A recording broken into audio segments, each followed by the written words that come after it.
Hello dear learners, my name is Madhu Sharma and scholars के digital channel पे आपका हार्दिक स्वागत है। आज हम डिस्कस करेंगे जो पेपर अपने कोचिंग पे संडे को हुआ था उसका डिटेल सॉल्यूशन। पेपर कोड है 025825। The first question is find out which part of the sentence has an error. जिस पार्ट में एरर है उसे हमें क्या करना, फाइंड करना है। The company has announced a bonus for all employee who achieve their sales targets। अब देखो वही यहाँ जो ये हु है, हु क्या होता है इंग्लिश ग्रामर में? Relative pronoun. Relative pronoun English में दो काम करते हैं, pronoun pronoun plus conjunction. Pronoun plus conjunction. अब प्रोनाउन के साथ साथ कंजक्शन का भी काम करता है। क्यों?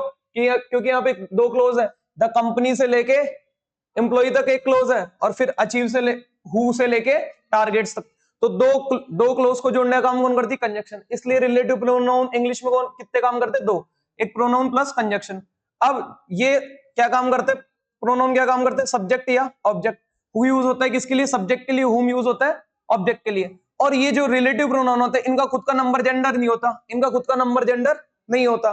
तो ये ना सिंगुलर होते ना प्लूरल। ये डिसाइड करती है कि सिंगुलर होंगे प्लूरल इनसे पहले दिया गया एंटीसीडेंट। इनसे पहले दिया गया एंटीसीडेंट। एंटीसीडेंट वही होता है जो रिलेटिव प्रोनाउन से पहले नाउन या प्रोनाउन ओपन यूज करते, वही उस रिलेटिव प्रोनाउन का क्या होता है? एंटीसीडेंट। अब देखो ये एम्प्लॉई है, एम्प्लॉई के हिसाब से वर्ब आएगी। अब एम्प्लॉई सिंगुलर है प्लूरल है? सिंगुलर। जब एम्प्लॉय सिंगुलर है तो या तो एम्प्लॉय सिंगुलर है तो यहाँ पे या तो अचीव है या तो अचीव्स कर दो या फिर एम्प्लॉइज कर दो। तो अपन नाउन को चेंज करेंगे, क्या? नाउन को। तो एम्प्लॉय की जगह क्या आएगा? एम्प्लॉइज। क्योंकि एम्प्लॉय कैसी नाउन है? सिंगुलर। जबकि अपनों को बनाना क्या है? प्लूरल। तो यहाँ क्या आएगा? एम्प्लॉइज। क्या आएगा? Employees. Next, fill the blank with the most appropriate option. अब इसमें क्या करना है? फिल इन द ब्लैंक्स का क्वेश्चन है। In the most of the IT companies, the number of jobs is being dashed down in order to reduce cost। अब देखो पढ़ते इसको अच्छे से फिर से एक और बार। ऑप्शन है विदल्ड। विदल्ड का मतलब बता देता हूं, पहले आपको इनके मीनिंग बता देता हूं आपको। इसका मतलब होता है reduce, reduce gradually, reduce gradually. Whittled, whittled का मतलब होता है स्टैगर, लड़खड़ाना। इसको याद करवाया था मैं, स्टैगर। जोएल स्टैग पीकर वो क्या करने लग गया? लड़खड़ाने लग गया। वोबल, एक होता है वोबल, वोबल, वोबल, टॉटर, ये सब इसके क्या है? सिनोनिम है। वेनड, वेनड का मतलब भी सेम होता है विदल्ड की तरह। वेनड का मतलब भी क्या होता है? सेम होता है विदल्ड की तरह। वेलोप्ड, वेलोप्ड का मतलब होता है to hit something, to hit something very hard. किसी को हिट करना क्या? बहुत जोर से, और वो भी कैसे? हाथ से, स्पेशली फॉर विद हैंड्स। अब वेन्ड और विदल्ड। अब इसका पढ़ते सेंटेंस को। In most of IT companies, most of IT companies में the number of jobs is being down in order to reduce cost. अब जो नंबर ऑफ जॉब्स है वो क्या हो रही है? कम हो रही है। क्यों कम हो रही है? जो कॉस्ट है उसको क्या करने के लिए? कम करने के लिए। जो अदर कॉस्ट है उनको कम करने के लिए क्या हो रही है? नंबर ऑफ जॉब्स क्या हो रही है? कम हो रही है। अब देखो रिड्यूस, रिड्यूस ग्रेजुअली, इसका मतलब भी सेम क्या होता है? वेनड का मतलब भी रिड्यूस ग्रेजुअली। अब इन दोनों में से कंफ्यूजन होगा बच्चे को कि विदल्ड लिखे या वेनड लिखे। बहुत अच्छा क्वेश्चन है, विदल्ड लिखे या वेनड लिखे। अब देखो ये जो स्ट्रक्चर है ये क्या है? Helping verb. और ये क्या है? बी की फॉर्म। और बी की फॉर्म के बाद वर्ब की कौन सी फॉर्म आती है? Third form. दोनों ही वर्ब की कौन सी फॉर्म है? Third form. अब कौन सी फॉर्म है? Third form. ये स्ट्रक्चर किसका है? बी प्लस वर्ब की third form. Be plus verb की थर्ड फॉर्म। कौन सा स्ट्रक्चर है?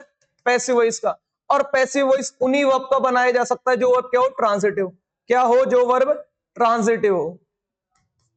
जो वर्ब क्या हो? ट्रांजिटिव। इंट्रांजिटिव का पैसिव वॉइस नहीं बनाया जा सकता। जैसे मैं बोलो I am going to Delhi. अब ये क्या है? गोइंग कैसे वर्ब है? इंट्रांजिटिव वर्ब है। तो इंट्रांजिटिव वर्ब का क्या नहीं बन पाएगा? Passive voice. ट्रांजिटिव वर्ब का ही बन पाएगा। तो अब इसमें सिर्फ ये डिफरेंस है कि कौन सी वर्ब ट्रांजिटिव और कौन सी इंट्रांजिटिव।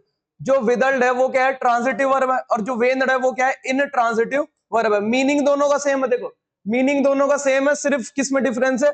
वर्ब के फंक्शन में। ये फंक्शन करती है किसकी तरह? ट्रांजिटिव वर्ब की तरह। और ये फंक्शन करती है इंट्रांजिटिव। अब जो वर्ब ट्रांजिटिव होगी उसी का पैसिव वॉइस बनाया जाएगा। यहाँ पे पैसिव को स्ट्रक्चर दे रखा है, तो इसलिए कौन सी वर्ब सही होगी, जो ट्रांजिटिव होगी। तो इसमें आंसर कौन सा होगा, विदल्ड। कौन सा होगा, whittled. Next, find the word which best expresses the meaning of the given word. अब इसमें सिनोनिम फाइंड करना है। रिगोरस, रिगोरस का मतलब क्या होता है, रिगोरस का मतलब होता है ऑस्ट्रे,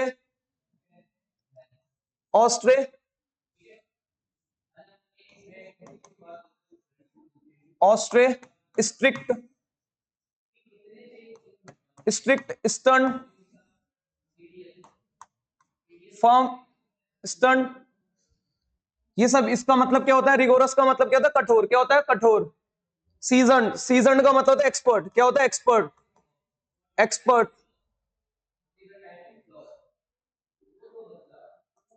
एक्सपर्ट, या फिर वेटरन, वेटरन, इसका मतलब क्या होता है, एक्सपीरियंस्ड। ऑप्टिमिस्टिक, ऑप्टिमिस्टिक का मतलब है पॉजिटिव, जो क्या होता है, पॉजिटिव, जो पॉजिटिव सोचता है, ठीक है ना। सेवरे, सेवरे का मतलब क्या होता है, कठोर, तो इसका सिनोनिम क्या होगा, सेवरे। अब वीनल, वीनल का मतलब होता है वाइल, वाइल मतलब होता है करप्ट। क्या होता है, करप्ट, करप्ट, वीनल, करप्टनेस, वाइल, वाइलनेस। तो आंसर कौन सा होगा, सेवरे। सेवरे का मतलब क्या होता है, स्ट्रिक्ट या कठोर। Next, find the word best expresses the meaning of the given word. अब क्या दे रखा है, वर्ड क्या है, सकम। क्या है, सकम। अब इसका मतलब क्या होता है, इसका मतलब होता है सरेंडर करना। इसका ऑप्शन दे रखा है सरेंडर। और एक और इसका मीनिंग बता देता हूं, गिव इन, एक फ्रेजल वर्ब होती है गिव इन, ये आई भी बहुत बार। गिव इन, गिव इन का मतलब क्या क्या होता है, सरेंडर। एक और वर्ड है सबमिट। क्या होता है, सबमिट, सबमिट, सबमिट या रिसाइन, रिजाइन, इनका मतलब क्या होता है, सरेंडर करना। तो इसका आंसर कौन सा हो गया, सरेंडर। अब अप्रूव और डिस्ट्रॉय, इन दोनों का मीनिंग क्या होता है, सेम। तो ये ऑप्शन तो वैसे गलत हो गए। अप्रूव और डिस्ट्रॉय का मतलब क्या होता है, eradicate, eradicate, destroy, change, change का मतलब आप सब जानते, तो ऑप्शन कौन सा सही होगा, सरेंडर। कौन सा, सरेंडर। देखो ये दो ऑप्शन तो आप वैसे भी एलिमिनेट कर सकते थे, कि अपरूट और डिस्ट्रॉय का मतलब तो सेम होता है, तो ये दोनों ऑप्शन तो होंगे नहीं। अगर ये होगा तो ये भी होगा। चलो next, choose the word opposite in the meaning to the given word. जो वर्ड दिया हुआ है उसका क्या करना है, अपनों को अपोजिट फाइंड करना है। वर्ड क्या है, हेजीमनी, हेजीमनी, इसका मतलब होता है डोमिनेंस। इसका अब अपोजिट पूछा है, जबकि डोमिनेंस तो इसका क्या है, सिनोनिम। क्या है डोमिनेंस, इसका सिनोनिम। क्या है इसका, सिनोनिम। तो ये तो होगा नहीं। लॉफुलनेस, माइग्रेशन, माइग्रेशन वो होता है one who, one who goes one place to another place, जो एक स्थान पे नहीं रहते, वो बार बार क्या करते रहते हैं, ट्रेवल करते रहते हैं, तो उनके लिए क्या यूज करते हैं, माइग्रेशन। तो माइग्रेशन तो होगा नहीं। अब बचा गया डेमोक्रेसी, जहां क्या हो, डेमोक्रेसी। डोमिनेंस का मतलब है जहां, जहां क्या हो, ऑटोक्रेसी हो। ऑटोक्रेसी मतलब राजा का शासन हो, और डेमोक्रेसी मतलब जहां लोगों का शासन हो। डेमो का मतलब है पीपल, ये रूट वर्ड है, उससे बना है। और लॉफुलनेस होगा नहीं, तो आंसर कौन सा हो गया, अपोजिट, डेमोक्रेसी। कौन सा, democracy. Next, choose the word opposite in the meaning to the given word. इसमें क्या फाइंड करना है अपनों को, अपोजिट। क्या फाइंड करना है, अपोजिट। वर्ड कौन सा है, टुर्पिट्यूड, टुर्पिट्यूड। अब इसका मतलब क्या होता है, इसका मतलब होता है, देखो पहले ऑप्शन देख लेते हैं। विक्डनेस, ऑनर, वाइस, रॉन्ग डूइंग। अब देखो विक्ड मतलब होता है दुष्ट, तो विक्ड, वाइस और रॉन्ग डूइंग, ये तीनों तो एक दूसरे के क्या है, सिनोनिम है। ये तीनों क्या है, एक दूसरे के सिनोनिम है। अगर विक्ड नहीं, अगर विक्ड आएगा तो वाइस भी आएगा, और वाइस आएगा तो रॉन्ग डूइंग भी आएगा। तो इसका मतलब ये तीनों तो होंगे ही नहीं, ये तीनों तो होंगे नहीं। तो आंसर कौन सा हो गया, ऑनर। कौन सा आंसर हो गया, ऑनर। इस टाइप से आप गलत ऑप्शन एलिमिनेट करके सीधे सीधे आंसर फाइंड कर सकते हो, अगर किसी वर्ड का आपको मीनिंग भी नहीं आता हो तो। अगर मान लो किसी पर्सन को इस वर्ड का मीनिंग भी नहीं आता, तो ऑप्शन एलिमिनेट करके इस टाइप से इसको सही कर सकता था। तो देखो ऑब्जेक्टिव के सोचना पड़ेगा एग्जाम के लिए। इस टाइप से, इस अप्रोच से करोगे तो क्या होगा, सिलेक्शन जल्दी होगा। Next, select the correctly spelled word. जो वर्ड क्या है, करेक्टली स्पेल्ड है, उस वर्ड को। एक्यूमेनिकल, ये तो बिल्कुल ही गलत है। एक्यूमेनिकल तो कौन सा सही होगा, ये भी गलत है, ये भी। इसका मतलब होता है यूनिवर्सल। क्या, यूनिवर्सल, यूनिवर्सल, दुनियावी, दुनियावी लोग, यूनिवर्सल, तो एक्यूमेनिकल हो गया। Next, select the most appropriate meaning of the given idiom. अब जो इडियम दी गई है उसका क्या मीनिंग फाइंड करना है, तो मीनिंग देखते हैं। Unable to bear the insult any further, I gave him a piece of mind.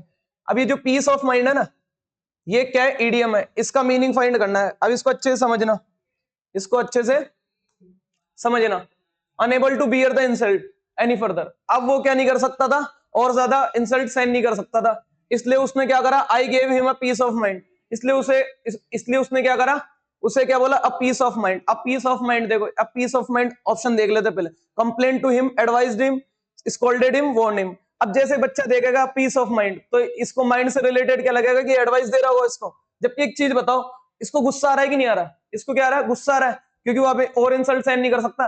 तो ये इसको बोल रहा है, ये इसको क्या बोल रहा हूं कि तुम में जरा सा भी बुद्धि नहीं क्या, तुम में जरा सी भी बुद्धि नहीं क्या। तो ये इसको क्या कर रहा है, डांट रहा है, क्या कर रहा है, डांट रहा है, ना कि इसको क्या दे रहा है, एडवाइस। देखो इस टाइप से अगर मान लो इसका मीनिंग भी नहीं पता ना आपको, तो इससे पहले जो जो क्लोज दे रखी है वो कैसी है, उस क्लोज का मीनिंग किससे आप इसको आइडेंटिफाई कर सकते हैं कि ये कहना क्या जा रहा है। ठीक है, तो इसमें क्या एडवाइस तो दे रहा नहीं है, इसमें क्या कर रहा है, वो डांट रहा है, क्या कर रहा है, डांट रहा है। कभी कभार होता है ना, जब कोई बच्चा या कोई भी पर्सन गलती कर देता है, छोटी सी गलती कर देता है, मतलब छोटी क्या मतलब कॉमन सेंस वाली गलती कर देता है, जिसमें कॉमन सेंस यूज होगा, तो अपन क्या बोलते हैं, जरा सी भी बुद्धि नहीं क्या, जरा सी भी बुद्धि नहीं क्या, थोड़ा सा भी माइंड नहीं क्या।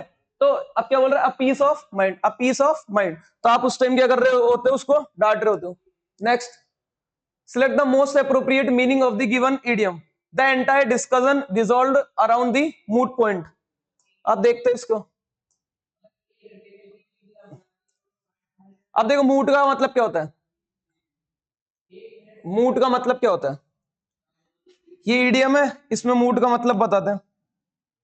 मूट का मतलब होता है डिस्कॉर्ड, मूट का मतलब क्या होता है, डिस्कॉर्ड, डिस्कॉर्ड, डिस्कॉर्ड या डिस्प्यूट, विवाद।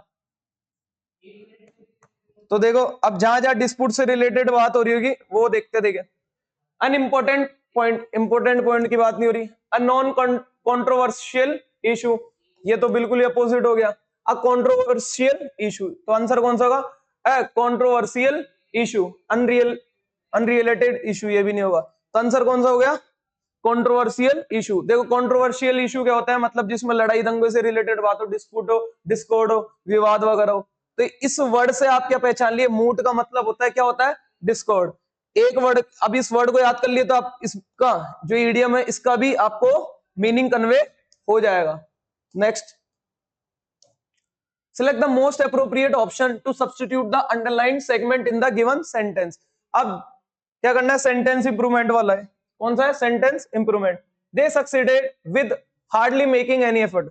अब देखो इसमें अंडरलाइन पार्ट मैं बता देता हूं आपको कौन सा अंडरलाइन पार्ट है। इसमें अंडरलाइन पार्ट है विदाउट, अंडरलाइन पार्ट क्या है, without hardly making, without hardly making, ये क्या है, इसमें अंडरलाइन पार्ट है। और आपको इस अंडरलाइन पार्ट की जगह ये ऑप्शंस है, आप देखो इसको पढ़ते, दे succeeded without hardly making any effort. अब देखो हार्डली, हार्डली का यूज करते हैं अपन किसके लिए, नेगेटिव के लिए, किसके लिए, नेगेटिव के लिए। हार्डली का मतलब होता है ऑलमोस्ट नो, क्या होता है, almost no, almost no. Hardly, rarely, barely, इन सब का मतलब क्या होता है, ऑलमोस्ट नो। तो अब देखो, और विदाउट का मतलब भी क्या होता है, नेगेटिव, तो नो होता है, विदाउट का मतलब भी नो होता है, विदाउट का मतलब भी क्या है, नो। तो ये दोनों तो साथ में आ नहीं सकते, तो जहां जहां ये दोनों साथ में होंगे वो तो वैसे गलत हो जाएगा। तो without making hardly, without making hardly, तो यहाँ पे भी साथ में, तो ये भी नहीं होगा।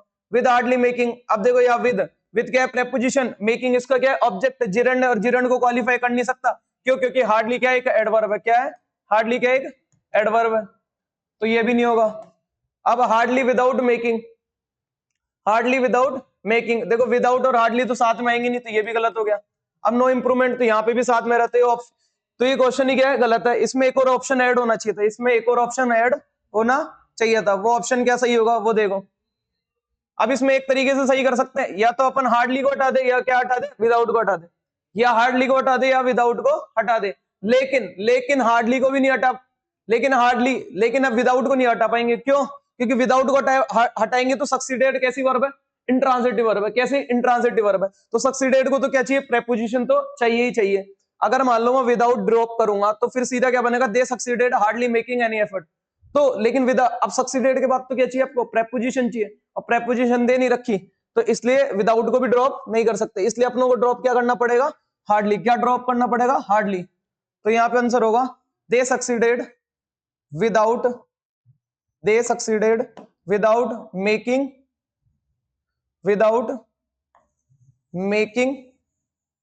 Any effort. बहुत लेवल वाला क्वेश्चन था, जरूरी नहीं है हर क्वेश्चन सही हो, बस आपके अप्रोच सही है तो आप पहचान लेंगे।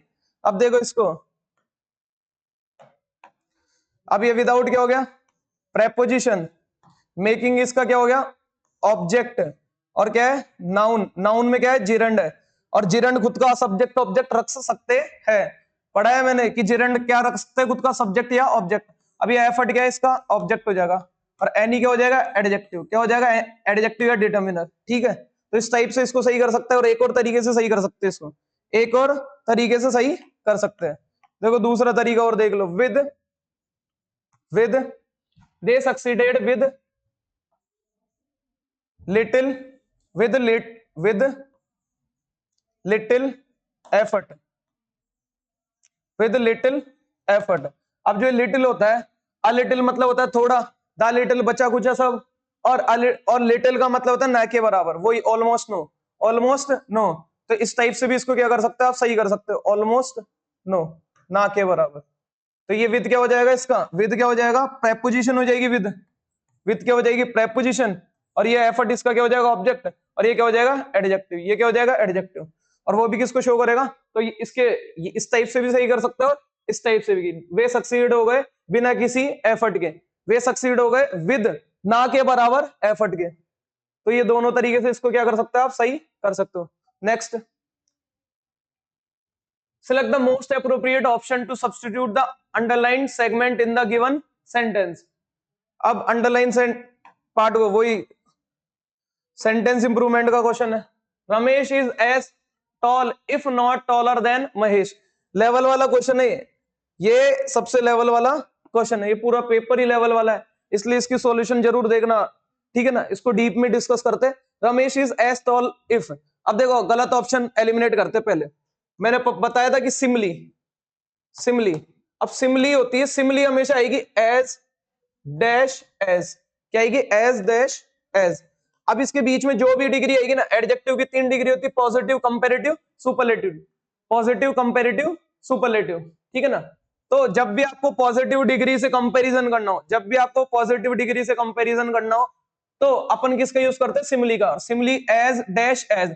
अब इसमें जो भी बीच में आएगी वो कौन सी डिग्री आएगी, पॉजिटिव। कौन सी डिग्री आएगी, पॉजिटिव डिग्री, ठीक है।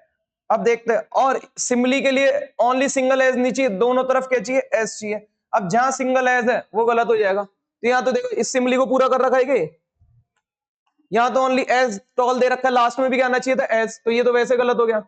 Not so tall, not so का पेयर किससे बनता है, दैट से, तो ये तो वैसे भी गलत हो गया। अब as tall as if not, ये सही होगा। कौन सा सही होगा, सी। अब देखते हैं इसका मीनिंग क्या होगा, पूरा देखते हैं। अब देखो एज टॉल, ये नो इंप्रूवमेंट सही क्यों नहीं होगा, क्योंकि यहाँ पे सिमली पूरी नहीं दे रखी। एज टॉल एज, अगर एज टॉल एज होता तो क्या हो जाता, सही हो जाता। तो ये वाला ऑप्शन भी क्या हो गया, गलत, तो सी ऑप्शन। अब इसका मीनिंग बताता हूं आपको, इसका मीनिंग डिस्कस करते हैं कि ये बना किस टाइप से होगा, और इसका मीनिंग क्या है। देखो इसका मीनिंग बता देता हूं पहले। रमेश उतना टॉल है जितना क्या है, महेश है, लेकिन महेश से क्या नहीं है, ज्यादा, लेकिन महेश से ज्यादा नहीं है। तो ये सेंटेंस ऐसे बनेगा, देखो अगर टुकड़ों में बना है तो Ramesh is as tall as Mahesh, Ramesh is as tall as Mahesh, और Ramesh is not taller than Mahesh, अब अच्छे से समझना। अब ये कहना चाह रहा है कि रमेश उतना, तो या तो रमेश क्या होगा, या तो रमेश होगा महेश जितना लंबा, या तो रमेश क्या होगा, महेश जितना लंबा होगा, या फिर वो रमेश है जो वो महेश से क्या नहीं होगा, बड़ा नहीं होगा। छोटा ही होगा, या तो उसके बराबर होगा या क्या होगा, महेश से क्या होगा, छोटा होगा, महेश से बड़ा नहीं होगा। तो ये कहना चाह रहा है इस टाइप से सेंटेंस है, और उसको किस में लिख दिया, शॉर्ट करके इफ नॉट के साथ लिख दिया, ठीक है ना, क्या लिख दिया, इफ नॉट के साथ लिख दिया। तो यहां पे कंजक्शन क्या थी, इफ। नेक्स्ट लेवल वाला क्वेश्चन था, इसके एक्सप्लेनेशन अच्छे से देखना। Select the correct active passive form of the given word. अब जो एक्टिव और पैसिव वॉइस फाइंड करना है, सीधी सी पहचान है पैसिव वॉइस की, बी प्लस वर्ब की थर्ड फॉर्म, क्या, बी प्लस वर्ब की थर्ड फॉर्म। और सेकंड चीज, एक्टिव से पैसिव में जाते टाइम ना टेंस बदलता ना मीनिंग बदलता, सिर्फ बदलते वे ऑफ सेइंग, कहने का तरीका। तो जहां जहां पहले तो टेंस आइडेंटिफाई करते हैं। अब देखो, the control room is notifying, ये क्या हो गई, हेल्पिंग वर्ब। नोटिफाइंग क्या है, वर्ब की फर्स्ट फॉर्म प्लस आईएनजी। तो बी, तो वर्ब की फर्स्ट फॉर्म प्लस आईएनजी, तो बी की कौन सी फॉर्म आएगी, आईएनजी फॉर्म। तो जहां जहां बीइंग दे रखा होगा, बीइंग प्लस वर्ब की थर्ड फॉर्म। और इससे पहले क्या आएगी, इससे पहले भी क्या आएगी, इस एमआर में से आएगा। तो पहले अपन देखते हैं, द पुलिस हैव तो आएगा नहीं, इस एमआर में से आएगा। पुलिस एरिया, ये तो वैसे ही गलत हो गया। अब बचा क्या, पुलिस आर बीइंग नोटिफाइड। अब देखो बीइंग आएगा, बीइंग जबकि यहां दे नहीं रखा, तो कौन सा ऑप्शन सही होगा, ए। कौन सा ऑप्शन सही होगा, A. Next, select the most appropriate direct indirect form of the given sentence. अब डायरेक्ट इनडायरेक्ट क्वेश्चन आ गया। John said there is a monkey outside the window। अब जॉन ने कहा कि बाहर क्या है, विंडो के बाहर क्या है, मंकी है। चलो देखते हैं। अब एक चीज हो ध्यान रखना, अगर सैड के बाद to plus indirect object दे रखा है, तो उसको किस में चेंज करते हैं, टोल्ड या आस्क्ड में, टोल्ड या आस्क्ड में। अगर अगर अगर असर्टिव है, अगर असर्टिव सेंटेंस है तो टोल्ड में चेंज करते हैं, अगर इंटरोगेटिव तो आस्क्ड में चेंज करते हैं। लेकिन अगर सैड के बाद कोई ऑब्जेक्ट नहीं दे रखा, नो ऑब्जेक्ट है, तो सैड को सैड में ही रहने देते हैं, सैड को सैड में ही रहने देते हैं। अगर से है, यहाँ से या सेस है, और उसके बाद भी अगर ऑब्जेक्ट नहीं दे रखा, तो से का क्या रहेगा, सेज ही रहेगा, से का से रहेगा और सेस का सेज ही रहेगा। तो से या फिर सेज। और एक और चीज है रखना, अगर अगर अगर मेन क्लोज, अगर मेन क्लोज पास्ट में, तो सब क्लोज भी किस में आएगी, पास्ट में। अगर मेन क्लोज पास्ट में, तो सब क्लोज भी किस में आएगी, पास्ट में। सब क्लोज की पहचान होती है जिसके आगे, जिसके साथ में क्या लगा हो, कंजक्शन, जिसके साथ क्या लगा हो, कंजक्शन, ठीक है। अब देखो, यहाँ मेन क्लोज क्या है, सैड है, तो ये पास्ट में, तो ये किस में रहेगी, पास्ट में। जबकि यहाँ सेज है, ये किस में दे रखा है, प्रेजेंट में। यहाँ पे भी किस में दे रखा, प्रेजेंट में। तो दो ऑप्शन तो वैसे एलिमिनेट होगा। अब बच्चा कौन सा, ए और बी। और एक और चीज पढ़ी अपनों ने कि डायरेक्ट से इनडायरेक्ट में जाते टाइम क्या बदलते हैं, टेंस बदलते हैं। डायरेक्ट से इनडायरेक्ट जाते टाइम क्या बदलते हैं, टेंस बदलते हैं। तो टेंस इज दे रखा है, तो इस किस में चेंज होगा, वॉज। जबकि यहाँ क्या दे रखा है, इज। तो ये भी गलत हो गया। कौन सा आंसर होगा, फर्स्ट। कौन सा आंसर होगा, फर्स्ट। Next, cloze test. क्या है, क्लोज टेस्ट, पढ़ते हैं अच्छे से। Increasing levels of air pollution are dash for higher incidence of respiratory disease. अब रेस्पिरेटरी का मतलब होता है ब्रीदिंग, ब्रीदिंग जो सांस से रिलेटेड डिसीज होती है ना, उसके लिए क्या यूज करते हैं अपन, रेस्पिरेटरी। तो increasing level of air pollution का इंक्रीज होना। अब देखो, रिस्पॉन्सिबल, रिस्पॉन्सिबिलिटी, रिस्पॉन्डिंग। अब यहां आएगा रिस्पॉन्सिबल। जो एयर पोल्यूशन का लेवल है वो इंक्रीज हो रहा है, उसके लिए रिस्पॉन्सिबल क्या है, for higher incidence of respiratory disease. अब उसके बढ़ने के कारण क्या हो रहा है, जो ये सांस की ब्रीदिंग की प्रॉब्लम है वो क्या हो रही है, बढ़ रही है। एंड अदर इलनेस, और उसके साथ साथ और बीमारियां भी क्या हो रही है, बढ़ रही है। किस कारण से, एयर पोल्यूशन के बढ़ने से। नेक्स्ट,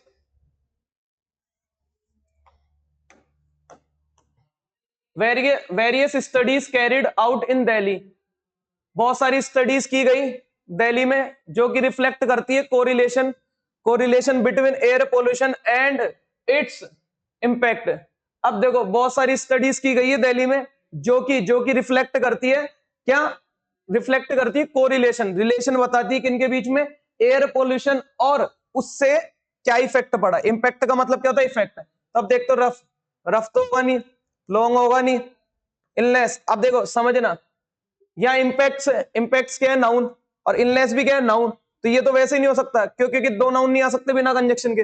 अपनों को क्या चाहिए, हेल्थ इम्पैक्ट्स। कौन सा, हेल्थ इम्पैक्ट्स। तो आंसर कौन सा होगा, health impacts.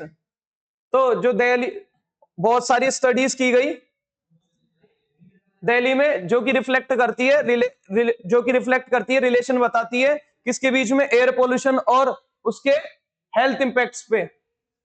To tackle the problem of air pollution, air pollution की प्रॉब्लम को टैकल करने के लिए number of measures have been taken, बहुत सारे नंबर्स लिए गए, बहुत सारे मेजर्स लिए गए इन दी पास्ट, पास्ट में बहुत सारे मेजर्स लिए गए, सच एज, जैसे कि स्विचिंग टू, अब switching to fuels, switching to fuels.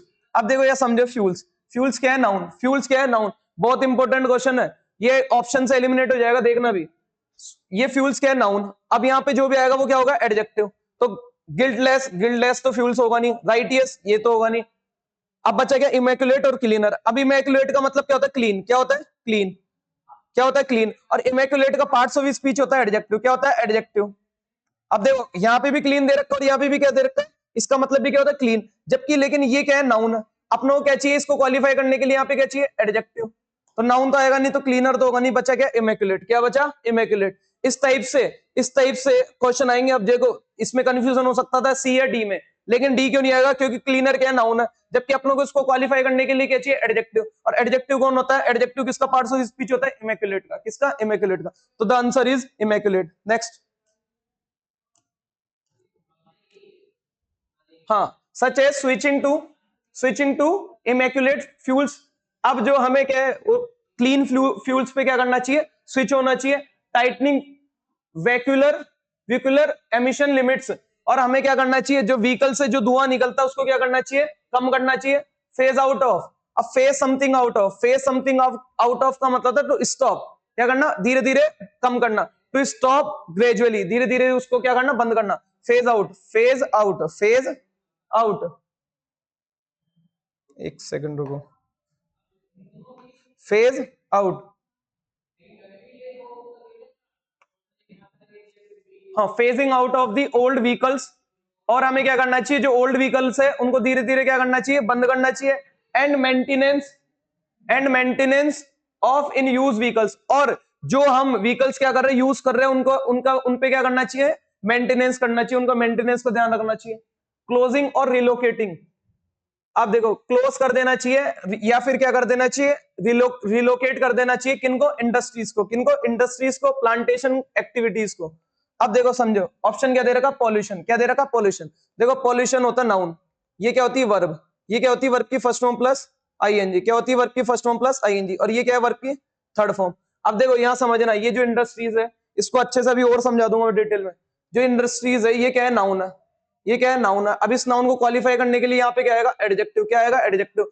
अब ये पॉल्यूशन तो क्या होता है, नाउन, तो ये तो होगा नहीं, ठीक है ना। अब एडजेक्टिव चाहिए, तो एडजेक्टिव का काम सिर्फ ये दो ही वर्ब कर सकती है, इंग्लिश ग्रामर में दो ही वर्ब काम कर सकती है एडजेक्टिव बनने का। एक तो वर्ब की फर्स्ट फॉर्म प्लस आईएनजी, या फिर वर्ब की थर्ड फॉर्म, या फिर वर्ब की थर्ड फॉर्म। जब वर्ब की first form plus ING adjective का काम करती है, तो इसको बोलते हैं अपन प्रेजेंट पार्टिसिपल, क्या बोलते हैं अपन इसको, present participle, present participle, short में पीआर लिख रहा हूं, प्रेजेंट पार्टिसिपल। और जब वर्ब की थर्ड फॉर्म एडजेक्टिव का काम करती है, किसका, एडजेक्टिव का काम करती है, तो इसको बोलते हैं अपन क्या, पास्ट पार्टिसिपल, क्या बोलते हैं, पास्ट पार्टिसिपल, क्या बोलते हैं, पास्ट पार्टिसिपल। अब इन दोनों में डिफरेंस क्या होता है वो समझना, इन दोनों में डिफरेंस क्या होता है। देखो वर्ब की first form plus ING, verb की फर्स्ट फॉर्म प्लस आईएनजी के बाद अगर कोई नाउन दे रखा है, वर्ब की फर्स्ट फॉर्म प्लस आईएनजी के बाद अगर कोई नाउन दे रखा है, तो वो जो नाउन है, अच्छे से लिख लेना, अच्छे से नोट कर लेना। अगर वर्ब की फर्स्ट फॉर्म प्लस आईएनजी के बाद कोई नाउन दे रखा है, अगर वो नाउन उसका डूअर हो, अगर वो नाउन उसका क्या हो, डूअर हो, क्या हो, डूअर हो, तो वहां क्या होगा, प्रेजेंट पार्टिसिपल, क्या होगा वहां, प्रेजेंट पार्टिसिपल। और प्रेजेंट पार्टिसिपल क्या काम करता है, एडजेक्टिव का, क्या हो, एडजेक्टिव का। लेकिन अब वर्ब की थर्ड फॉर्म में क्या होता है, अगर वर्ब की थर्ड फॉर्म के बाद कोई नाउन दे रखा है, अगर वर्ब की थर्ड फॉर्म के बाद कोई नाउन दे रखा है, और वो नाउन उसका डूअर ना हो के क्या हो, रिसीवर हो, क्या हो, डूअर ना हो के वो क्या हो, उसका रिसीवर हो, रिसीवर हो, तो क्या होगा, तो वहां पे क्या होगा, तो वहां पे क्या होगा, ये जो वर्ब की थर्ड फॉर्म है ये क्या काम करेगी, पास्ट पार्टिसिपल। क्या, पास्ट पार्टिसिपल। किसका, पास्ट पार्टिसिपल। अब देखो आप लगा लेना दिमाग खुद से कि जो इंडस्ट्री है, जो इंडस्ट्री है ये पॉल्यूशन करने की डूअर है रिसीवर है। देखो मैंने क्या बोला, अगर अगर वर्ब की फर्स्ट फॉर्म प्लस आईएनजी आएगी, पॉल्यूटेड आएगा, पॉल्यूशन। वो कैसे डिसाइड करेंगे कि जो नाउन दे रखी है, जो ये नाउन दे रखी है, ये अगर इसकी डूअर होगी तो पॉल्यूटिंग आएगा, तो वह तो क्या होगा, प्रेजेंट पार्टिसिपल आएगा, मतलब पॉल्यूटिंग। अगर अगर ये जो नाउन है वो उसकी क्या होगी, जो वर्ब की थर्ड फॉर्म है पॉल्यूटेड, ये जो नाउन है ये अगर रिसीवर होगी, ये अगर रिसीवर होगी तो क्या आएगी, वर्ब की थर्ड फॉर्म। अब देखो ये जो इंडस्ट्री है, इंडस्ट्रीज है, वो पोल्यूशन करने की डूअर है, रिसीवर है, ठीक है ना। वो तो क्या है, डूअर है। वो तो क्या कर रही होगी, पोल्यूशन कर रही होगी। तो पोल्यूशन कर रही होगी तो वो क्या है, डूअर है। और डूअर के लिए क्या लगाते हैं, प्रेजेंट पार्टिसिपल। क्या लगाते हैं, प्रेजेंट पार्टिसिपल। तो the answer will be C, the answer will be C. बहुत अच्छा क्वेश्चन था, बहुत बहुत लेवल वाला। नेक्स्ट, अब जिसको प्रेजेंट पार्टिसिपल, जिसको प्रेजेंट पार्टिसिपल, पास्ट पार्टिसिपल, इन दोनों के बीच में डिफरेंस आता होगा वो इसको कर पाएगा। Next, relocating dash industries plantation. However, हालांकि a lot more still needs to be done. हालांकि और भी बहुत कुछ करने की जरूरत है। इफ द कैपिटल डिजायर्स, अगर कैपिटल की डिजायर है, क्या डिजायर है, डैश क्लीन एयर। क्या, एयर को क्लीन करने की, एयर को क्लीन करने की। अब देखो यहां पे जो भी आएगी क्या लिखेंगे अपन, वर्ब। क्या लिखेंगे, वर्ब। क्यों, देखो ये वर्ब लिखेंगे। अब देखो मैं आपको बताता हूं, ये पॉल्यूशन, पॉल्यूशन तो क्या है, नाउन। सॉरी ये तो ऑप्शन, ये तो उसका था। एक सेकंड रुको। नेक्स्ट ऑप्शन, हाँ ऑप्शन क्या है, ब्रीद। क्या है, ब्रीद। अब यहाँ जो भी आएगी क्या है, अब यहाँ पे वर्ब, ये सब वर्ब दे रखी है। Breathe, breather. अब देखो ब्रीदर, ब्रीदर तो कोई है ही नहीं, ठीक है ना, तो ये तो वैसे ही गलत हो गया। अब वर्ब चाहिए तो वर्ब ये तीन होती है। अब देखो एक चीज बताना, टू प्लस वर्ब की first form, two plus verb की फर्स्ट फॉर्म, इसको बोलते हैं अपन क्या, इन्फिनेटिव। क्या बोलते हैं, इनफिनेटिव, इनफिनेटिव। अब इन्फिनेटिव क्या काम करता है, तीन काम करता है। इन्फिनेटिव क्या काम करता है, तीन काम करता है। नाउन, एडजेक्टिव और adverb. Noun, adjective, adverb. Verb का भी करता ही है, ठीक है ना। अब देखो, अब अपनों क्या चाहिए, अब इन्फिनेटिव क्या होता है, टू प्लस वर्ब की फर्स्ट फॉर्म। अब वर्ब की फर्स्ट फॉर्म भी कैसी, बेस। कौन सी, बेस फॉर्म, मतलब वर्ब की बेस फॉर्म। अब ये ब्रीथ तो आएगा नहीं, क्योंकि टू टू के बाद अपनों को लिखना है वर्ब की फर्स्ट फॉर्म, और फर्स्ट फॉर्म भी कौन सी आएगी, बेस फॉर्म। तो ब्रीथ, ब्रीथ तो होगा नहीं। अब अच्छा कौन सा, ब्रीथड। ब्रीथड तो आता नहीं कभी टू के बाद, टू के बाद तो वर्ब की फर्स्ट फॉर्म आएगी, तो ये ब्रीथड भी गलत हो गया। तो कौन सा, सी आंसर। कौन सा आंसर होगा, सी आंसर होगा। इस टाइप से आप इसको सोल्व कर सकते थे, इसको तो एलिमिनेट कर देते ऑप्शन से। तो desire to breathe, breathe what, clean. अब जो इन्फिनेटिव होता है देखो वही सेम काम करते हैं, प्रेजेंट वो जिरंड इन की तरह ही। ये इन्फिनेटिव खुद का सब्जेक्ट या ऑब्जेक्ट रख सकता है। अब देखो यहाँ पे जो क्या है, to plus to breathe, to breathe what, to breathe what, जो भी व्हाट है उसका ऑब्जेक्ट कौन है, क्लीन एयर। क्या है, क्लीन एयर। तो जो नॉन फाइनाइट वर्ब होती है खुद का सब्जेक्ट या ऑब्जेक्ट रख सकती है, ठीक है। नेक्स्ट क्वेश्चन डिस्कस करते हैं। The next is select the most appropriate option to fill in the blank in the given sentence. Given sentence में जो ऑप्शन दिया हुआ है उसको क्या करना है, अपनों को फिल करना है। तो क्वेश्चन पढ़ते, the area is dash close circuit television surveillance. अब जो एरिया है वो क्या है, पूरा क्लोज है, क्लोज सर्किट टेलीविजन की क्या है, निगरानी में। जो ये सर्विलेंस का मतलब, इसका मतलब होता है निगरानी में। क्या, निगरानी में। अब प्रेपोजिशंस देखते हैं। इनटू, इनटू है इनटू मोशन की प्रेपोजिशन है, किसकी, मोशन की। और जो इन होती है, इन प्रेपोजिशन है स्टेट की, किसकी, स्टेट की। अब स्टेट फिजिकल भी हो सकती है और मेंटल भी, भले मेंटल हो या फिजिकल स्टेट हो, उसके लिए दोनों के लिए किसका यूज करते हैं, प्रेपोजिशन इन। और एक एरिया की प्रेपोजिशन भी होती है, किसकी, एरिया की, एरिया की प्रेपोजिशन होती है। और इनमें क्या नहीं होता, मोशन नहीं होता। इनटू में क्या होता है, मोशन होता है। अबाउट, अबाउट के दो मीनिंग होते हैं। अबाउट के कितने मीनिंग होते हैं, दो मीनिंग होते हैं जो मोस्टली यूज होते हैं। एक अबाउट का मतलब होता है रिलेटेड, क्या होता है, रिलेटेड। और एक अबाउट का मतलब होता है अराउंड, क्या होता है, अराउंड, मतलब चारों ओर, उस सेंस में। तो अपन बोलते हैं ना, the story is about, about him, ठीक है ना। तो जब अपन क्या करते हैं, उसका रिलेशन बताते हैं, तो एक रिलेशन के लिए यूज करते हैं और एक अराउंड चार ओवर के लिए। और ओवर है, ओवर का यूज करते हैं वर्टिकल, वर्टिकल ऑब्जेक्ट्स को बताने के लिए। वर्टिकल पोजीशन को बताने के लिए, या फिर कवर के सेंस में, या फिर कवर के सेंस में। अब अंडर है, अंडर का यूज करते हैं पोजीशन के, position at work, position at work, जहां आप काम करते हो उसकी क्या बताने के लिए, पोजीशन। अब देखो इसमें जो ये है, ये कोई मोशन तो हो रहा नहीं है, ठीक है, यहाँ किसी से रिलेटेड कोई बात भी नहीं हो रही, सिर्फ बता रहा है उस एरिया के बारे में, तो ये भी नहीं हो रहा। ओवर, ओवर वर्टिकल और कवर, कवर करने की सेंस भी बात नहीं हो रही, तो कौन सा, अंडर। अब देखो अंडर स्टेट बतानी है, तो जो अंडर है ना वो एक तरीके से स्टेट भी बताता है, कौन सी स्टेट। अब देखो the area is dash close circuit television surveillance, the area is under close circuit television surveillance, जो एरिया है वो पूरी निगरानी में किससे, क्लोज सर्किट टेलीविजन की निगरानी में, तो अंडर का यहां पे सही होगा under. Next, select the word which means the same as the group of words. अब कौन सा मीनिंग सेम होगा, synonym, a song sung at burial, one word का क्वेश्चन है। अब बरियल का मतलब क्या होता है, बरियल मतलब होता है जलाना, दाह संस्कार करना, क्या करना, दाह संस्कार करना। तो जो दाह संस्कार होता है उसके लिए क्या, उसके लिए कौन सा सॉन्ग होता है, a song sung at burial, burial के समय कौन सा गाना गाया जाता है, तो डर्ज, तो इसका आंसर क्या होगा, डर्ज, क्या होगा, डर्ज। अब बैलेड, बैलेड का मतलब है एक छोटी स्टोरी, अ शॉर्ट स्टोरी, और वो भी किससे रिलेटेड, लव से रिलेटेड, किससे रिलेटेड, लव से रिलेटेड, उसके लिए क्या यूज करते हैं, बैलेड, बैलेड। अब एक होता है सोनेट, सोनेट होती है 14 लाइंस की, कितनी, 14 लाइंस की, और जिसमें 10 जो सिनोनिम है ना, वो एक 10 सिलेबल, क्या 10 सिलेबल जो होते हैं वो बिल्कुल एक राइम में होते हैं, एक राइम में होते हैं, 14 लाइन होती है जिसमें 10 सिलेबल होते हैं, वो सेम सेम राइम में होते हैं, तो उसके लिए क्या यूज करते हैं अपन, सोनेट। हाय, इसका मतलब होता है भजन, क्या होता है, भजन, रिलीजियस सॉन्ग, ठीक है, तो आंसर कौन सा होगा, डर्ज, कौन सा, dirge. Next, select the word which means to, which means the same as the group of words, same वही वन वर्ड वाला क्वेश्चन आ गया। तो अ पर्सन वेरी रिजर्व्ड, अब रिजर्व्ड का मतलब समझना, रिजर्व्ड का मतलब होता है शाई, क्या होता है, शाई, कोय, ये वर्ड आया हुआ भी है कोय, प्रीवियस ईयर में, कोय, इसको याद कर सकते हैं आप, वो बोय क्या है, कोय, कोय मतलब शांत है, क्या है, शांत है, मतलब शाई है बहुत, रिजर्व्ड, शाई,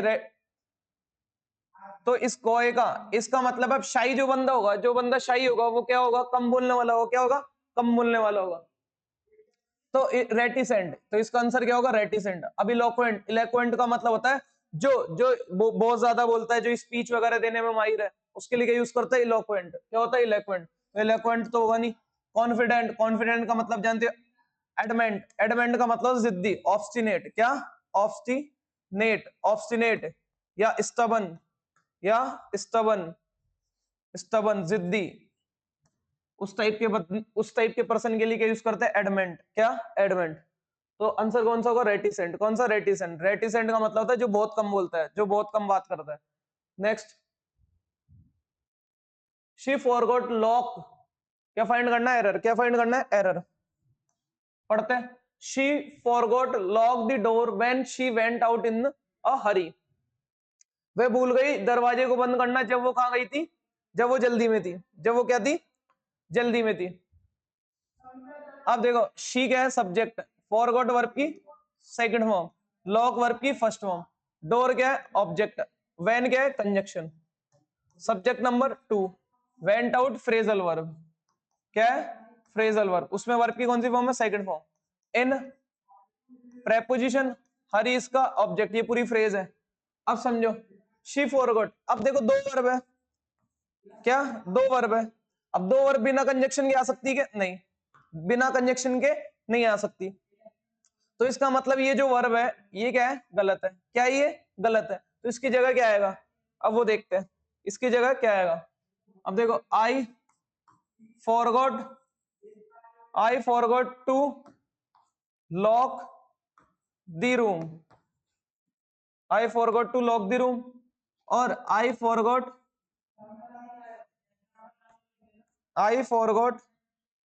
लॉकिंग द रूम। अब जो सबसे इंपॉर्टेंट बात है, ये जो फॉरगॉट है ये जो फॉरगॉट वर्ब है ये क्या है, ट्रांजिटिव है। क्या है, ट्रांजिटिव। जैसे आई फॉरगॉट लिख, I forgot his name, I forgot his name, तो ये अपने पास सीधा क्या रखती है, ऑब्जेक्ट रखती है। क्या रखती है, ऑब्जेक्ट रख सकती है, डायरेक्ट ऑब्जेक्ट। अब इसको देखो, इस क्वेश्चन को देखते हैं। आई सब्जेक्ट फॉरगॉट वर्ब की second form, I forgot what, I forgot what to lock, I forgot what to lock. तो ये क्या हो गया, नाउन, ये क्या हो गया, ऑब्जेक्ट हो गया। क्या, ऑब्जेक्ट, और ऑब्जेक्ट में क्या है, नाउन। अब जो ये क्या है, इन्फिनिटिव, टू प्लस वर्ब की फर्स्ट फॉर्म, अभी पढ़ा था, टू प्लस वर्ब की फर्स्ट फॉर्म क्या बोलते हैं अपन, इनफिनिटिव। क्या बोलते हैं, इनफिनिटिव। क्या बोलते हैं इनको, इनफिनिटिव। अब इन्फिनिटिव वो तीन काम करता है, noun, pronoun, sorry noun, adjective और एडवर्ब, नाउन, एडजेक्टिव और एडवर्ब। अब यहाँ पे किसका काम कर दिया, नाउन। और मैंने एक चीज और बताई थी, जो इन्फिनिटिव है ये खुद का सब्जेक्ट है, इन्फिनिटिव है ये खुद का सब्जेक्ट या ऑब्जेक्ट रख सकता है, खुद का सब्जेक्ट या ऑब्जेक्ट रख सकता है। अब देखो इसका कोई सब्जेक्ट तो दे नहीं रखा, लेकिन इसका क्या दे रखा, ऑब्जेक्ट। ऑब्जेक्ट क्या है, ये रूम, ये इन्फिनिटिव का क्या हो गया, ऑब्जेक्ट। क्या हो गया, ऑब्जेक्ट। तो इन्फिनिटिव, ये फॉरगॉट, फॉरगॉट वर्ब के साथ इन्फिनिटिव भी सही होता है और पार्टिसिपल भी सही होता है, इन्फिनिटिव भी सही होता है और पार्टिसिपल भी सही होता है। तो लॉकिंग भी लिख सकते हैं और टू लॉक। लेकिन अपन यहाँ पे इस केस में आगे जो दे रखा है उस अकॉर्डिंग क्या आएगा, टू लॉक। क्या आएगा, टू लॉक। ठीक है, अब ये इसको मैं एडवांस वर्ब में डिस्कस कर दूंगा और भी डिटेल में कि टू लॉक और लॉकिंग में क्या डिफरेंस है, कब कब यूज किया जाता है। ठीक है, अभी देखते हैं अपन। तो आंसर क्या होगा, टू लॉक। अब वर्ब की बेस फॉर्म तो आप यूज नहीं कर सकते, वर्ब की बेस फॉर्म तो यूज नहीं कर सकते। और जो वर्ब की बेस फॉर्म है मतलब बेयर इन्फिनिटिव है, बेयर इन्फिनिटिव सब्जेक्ट ऑब्जेक्ट भी नहीं बन पाता।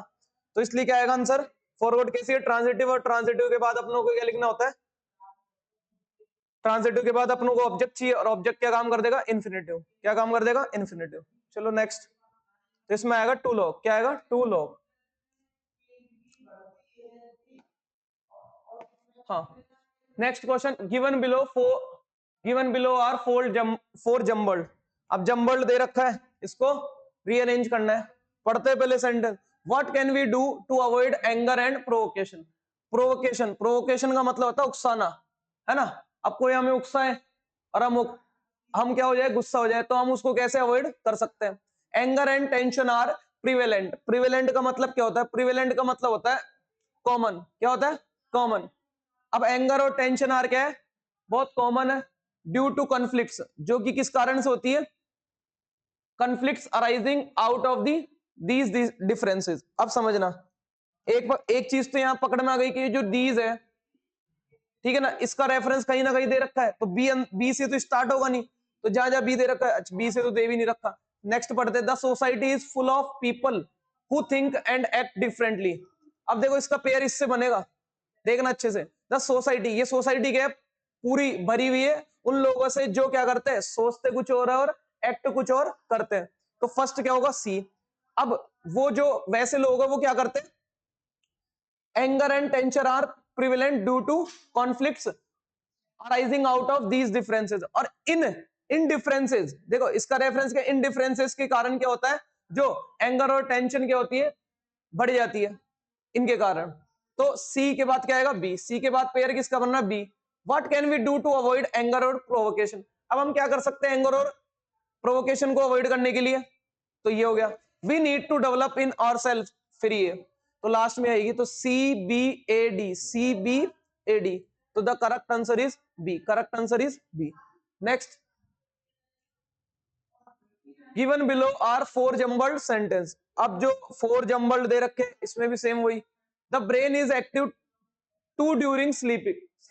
सोने के समय ब्रेन क्या होता है, बहुत एक्टिव होता है।